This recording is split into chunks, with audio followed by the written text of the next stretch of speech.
दरअसल आपको बता दें, तेलंगाना में अगले साल विधानसभा चुनाव होने हैं, साथ ही लोकसभा चुनाव भी हैं। इसी बीच तेलंगाना में भाजपा सांसद डी अरविंद की टिप्पणी को लेकर विवाद शुरू हो गया है। उन्होंने एक प्रेस कॉन्फ्रेंस में कहा कि वोट किसी को भी दो लेकिन जीतेंगे मोदी ही। बीजेपी सांसद ने कहा कि बटन कोई भी दबाओ लेकिन वोट कमल को ही जाएगा।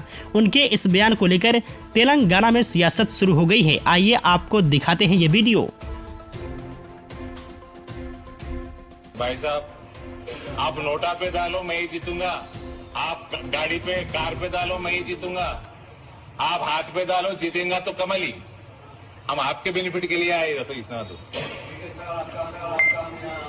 आएगा तो मोदी। वहीं आपको बता दें, बीआरएस नेताओं ने बीजेपी पर निशाना साधना शुरू कर दिया है। उन्होंने बीजेपी सांसद के बयान को लेकर फिर ईवीएम पर निशाना साधा है। वहीं भारत राष्ट्र समित बीआरएस ने चुनाव आयोग से इस मुद्दे की गंभीरता से लेकर जांच कराने की मांग भी की है। सांसद डी अरविंद कुमार अपने निर्वाचन क्षेत्र निजामाबाद में एक प्रेस कॉन्फ्रेंस में बोल रहे थे। उन्होंने कहा, अगर आप अपना वोट नोटा को देंगे तो मैं जीतूंगा, आप कार को वोट देंगे तो मैं भी जीतूंगा, अगर आप हाथ यानी कांग्रेस को वोट देंगे तो फिर भी कमल यानी बीजेपी ही जीतेगी।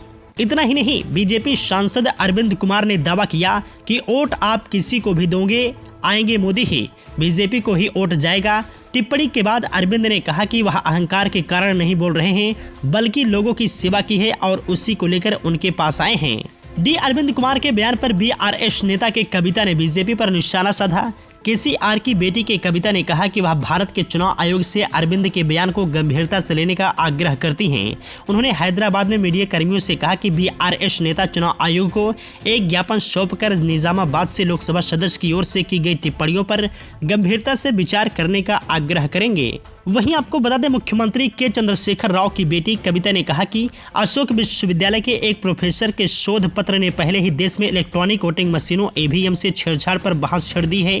निजामाबाद की पूर्व सांसद कविता ने कहा, अब सत्तारूढ़ दल के एक सांसद की इस तरह की टिप्पणी करने से संदेह पैदा हो गया है।